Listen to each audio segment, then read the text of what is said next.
What's up, guys? I'm Dave Hoffman from Professional Baseball Instruction of Illinois. I'm here to talk to you about a hitting drill that we use frequently here at PBI. It's called the walk-through hitting drill. There are multiple ways of doing this, and there are multiple ways of doing it incorrectly.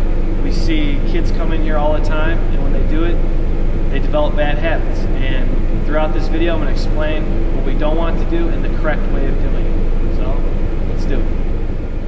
The setup of this drill is we're focusing on driving the ball up the middle. In order to do so, we need to make contact slightly in front of our front knee. Notice how when I load, stride, and swing, the contact is right in front of my front knee. That allows us to drive the ball up the middle. But we're not going to just sit here and swing like this. We're going to do the walk-through part. I want you 2 to 3 feet behind home plate, and there's 3 different ways to approach this. You can either go behind, in front, or a shuffle. But either way, whatever way you decide to do, and it's personal preference, whatever way you go, you're always going to end up in your normal hitting position, making the contact out on our front foot.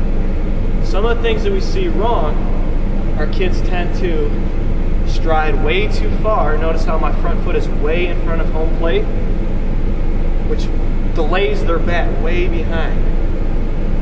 Notice how I'm making more contact in the back leg. We don't want that. Another thing we see is kids don't stride far enough where they're casting their hands out way in front of their front foot. Another flaw. The third one that I always kind of notice, our kids turn their whole body this way, which then makes it really long swing. A lot of people tend to think that momentum is the key to hitting and getting power, but in reality it's not. In this drill, yes, you are going to be getting momentum, but to a certain point where you stop and then you drive off that back leg. A lot of people think that momentum is going to give you power, and you're actually going to end up going right through the swing. The way that I always like to do it was I was a step in front kind of guy. So throughout this drill, that's how I'm going to go ahead and do it. In front. One of the biggest things that young kids tend to do is when they think that momentum is going to give them power, when they get older, you see better and better pitching, you see curveballs, changeups. When you think that momentum is going to give you power, you see a lot of kids sticking their butt out, just sticking their arms out, and a lot of kids swinging out here. We don't want to do that here.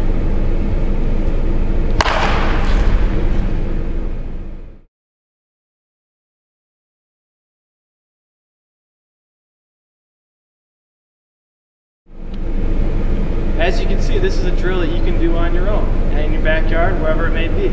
It's always good to have another set of eyes there, but if you are by yourself, one thing that you really need to work on is balance. Now, whichever way you decide to do it, when you get to this position, we'll focus on balance, balance, balance. A good way to check your balance is if when you do go through, if you were to look down and see your back knee, that means you're balanced. If you look down and you can see your front knee, that means that we're making more and more momentum towards the pitcher. We do not want that. Again, Dave Hoffman, thanks for watching.